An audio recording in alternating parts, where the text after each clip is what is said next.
I hope you're having a great day. Today I want to talk about something that's becoming a silent, literally a silent problem, and also a killer. Not to put fear in you, but a lot of people getting heart attacks have sleep apnea. There could be several other reasons as well. Of late in the press, there have been young people, fit people dying, and everyone speculates. But for the longest time, we've known the connection of sleep apnea with diabetes, high blood pressure, and so many other issues, including brain and cognitive problems. The point is, what is sleep apnea? How do we handle it? Because there are millions of people living with the condition and they never know about it. Because when our partners or anyone snores, we just think snoring is normal. And remember, if you snore at night, it doesn't mean that you have to have sleep apnea. But we're going to understand some of the symptoms that we can look for. At the same time, that's why we always say you have a thyroid problem, don't just treat the thyroid. If you have diabetes or high blood pressure, just don't treat that. Everything is interconnected in the human body. So today we know with sleep apnea, thyroid problems, which are not managed the right way, you are at a higher chance of getting sleep apnea, even if you're diabetic. So a lot of people out there on medication, their parameters look good on paper, but they still have the problem and complications can still occur. So we must make lifestyle changes along with the medication that we take in order to prevent further issues that may happen. So what is obstructive sleep apnea? Sleep apnea is basically when we have muscles within our throat, okay, our tongue, for example, our soft palate, when these relax or collapse while we're sleeping, it narrows down the passage where oxygen has to travel into our lungs. Now, oxygen can travel to our lungs through our mouth and through our nose. So what happens is when these muscles get weak or they soften or collapse, that's when that passage gets narrow and all of a sudden you start to gasp or choke momentarily during your sleep. So the continuous oxygen doesn't, it's broken repeatedly through the night. Now this leads to several other problems. For example, atrial fibrillation. What does this mean? Okay, we have chambers in our heart. Blood has to flow with a particular speed. Now the problem is when the blood flow slows down, blood tends to pool and stay in the heart for a longer time. It's not supposed to. That's how you start to get clots, and those clots start to stay in the heart. Then they're pumped out of your heart, and you can have a pulmonary embolism when you have a clot in your lungs. You can even have a clot in your leg. But the whole point is all of these things are interrelated. So when you're treating someone with a pulmonary embolism or clots, you also have to see if they have sleep apnea. You have to look out for symptoms, and we're going to learn how to do that today. So the point is everything in the human body is interconnected, and that's why you can never just look at a problem and a symptom. You got to go beyond that.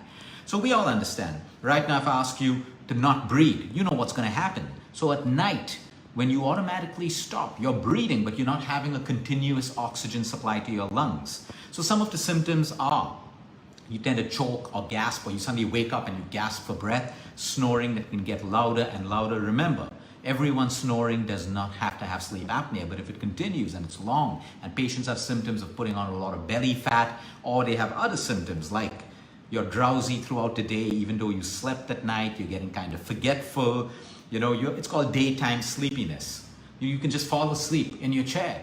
You just fall asleep in the car, it's okay, but even though you slept well at night, so you have this constant sleepiness and this drowsiness. It could be possibly sleep apnea, and of course you don't have to guess. There are checkups that you can do that we will come to. Then you have morning headaches. You constantly wake up with morning headaches all the time, and these are symptoms of sleep apnea. Now, like I said, if you have COPD or you have asthma or you have any lung condition, whether it's a ILD or a lung fibrosis or whatever, and you are having snoring problems and you are having these symptoms, it's good to get checked up for sleep apnea. Because if sleep apnea goes untreated, it's a huge problem. It can create high blood pressure problems. It can create heart attacks as well. Today there are links with Alzheimer's, and it makes common sense. The brain needs oxygen. Any delay in oxygen will compromise every single organ in the human body. So if the brain's not getting oxygen for moments in the night, you're not going to die, because it's not like your oxygen supply cuts off completely. It just stops. It stops. And that's why you have this very light sleep and you have drowsiness during the entire day. So now, what we need to understand is if you have sleep apnea and you diagnose it, you get it treated immediately. Now, what are some of the things that we can do? Okay, there are many things that you can do if you get diagnosed with sleep apnea. Number one, if you've been putting on weight, especially belly fat. Okay, belly fat is linked with sleep apnea.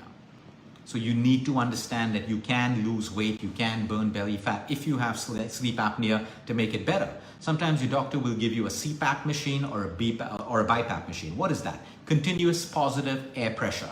So CPAP, basically, it's a little mask that you put on your face and it pushes air down that narrow part of your throat where your muscles collapse at night. So at least the oxygen supply doesn't stop. You also get a bi-level machine which also has a mask. Your doctor will decide what is right for you.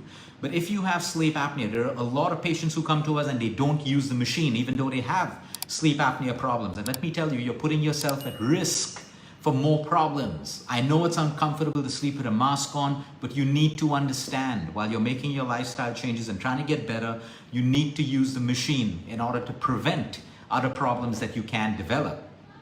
Sleeping on your side can help you when you have sleep apnea. There are many, many things that you can do. Singing is also great. Chanting. So when you chant, you make these muscles stronger. Alternate nostril breathing, which is also your anulom vilom, is very powerful, and this should be done for at least 10 minutes, 5 to 10 minutes before you go to sleep if you have sleep apnea. Okay, if you use the CPAP or the bi-level machine, it is much, much better for you, and it is much safer for you to prevent problems that may come up. Now, how does your doctor diagnose this? If you think you have sleep apnea, you have any of the symptoms, your doctor will ask you several questions, and then there are many tests. They decide to do an EEG, an ECG, an EOM, an EMG. There are many tests that your doctor will decide based on his interaction or her interaction with you. But please understand, the sad part is a lot of people don't know that they have sleep apnea. And even if they do have it, they don't treat it. And if it goes untreated, it's the simple signs of not getting oxygen, enough of oxygen while you sleep. So while snoring, I want to remind you that snoring doesn't mean that you have to have it, but it could be a good sign if you can correlate it with daytime drowsiness, sleepiness, and all of these other issues that we just spoke about. Also, a lot of people say, Luke, I'm a happy person, but I just feel grumpy throughout the day. I feel disgruntled throughout the day. I have these little headaches that keep coming up. I awaken so many times in the night and I'm not dreaming. All of these are symptoms again, but you got to correlate them.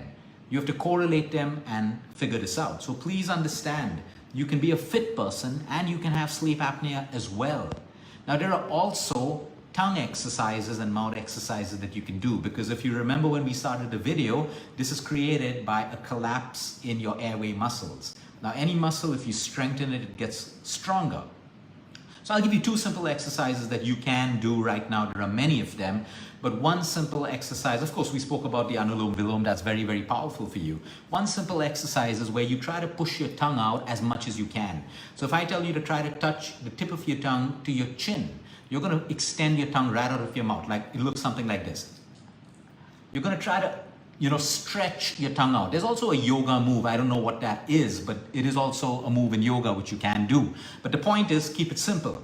Okay? All you need to do is try to stretch your tongue out of your mouth and make the action of it touching your chin. Now, while you do that, okay, you may gag a little bit, so don't overdo it. Once you have your tongue out, just tilt your head back a little bit. So it looks something like this. And you hold it for 10 to 15 seconds. Start off with 5 seconds. This will help you to strengthen your throat muscles and the back of your tongue, which is very, very important. You can do this 2 to 3 reps, and you can do it once in the morning and once at night. The second, how do we also strengthen our facial muscles and our tongue, which is all interrelated and all interconnected. So a simple exercise with your hands and fingers clean once you wash them. You can make like a hook of your finger, and let me show you and then I'll explain. So what did I just do? I made a hook of my finger and I pulled my cheek out. And then using my cheek muscles, I tried to pull it back in. So this is the tension I create by pulling it out.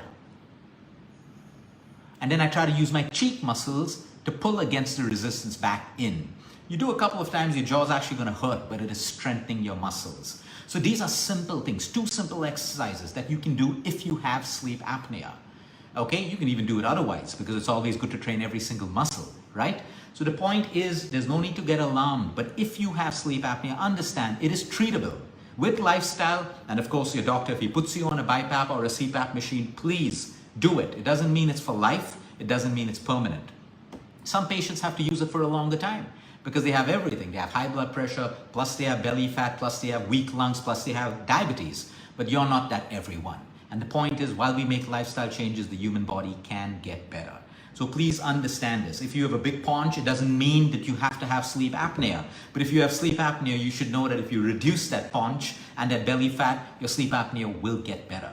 So always understand that everything in the human body is interconnected. That's why you can't just treat one thing. We're not a car where you take out a particular part and just treat that or fix that or replace that. Everything in the human body is related to that. So patients who have thyroid problems, who have lung problems, who have diabetes, please understand that you can be at possible risk. And that is why it is so important for you not to depend just on your medication, but also to take make lifestyle changes along with the medication that you're taking. Have a great day, everyone. Until next time, eat smart, move more, sleep right, breathe deep, and remember, you care is all about you.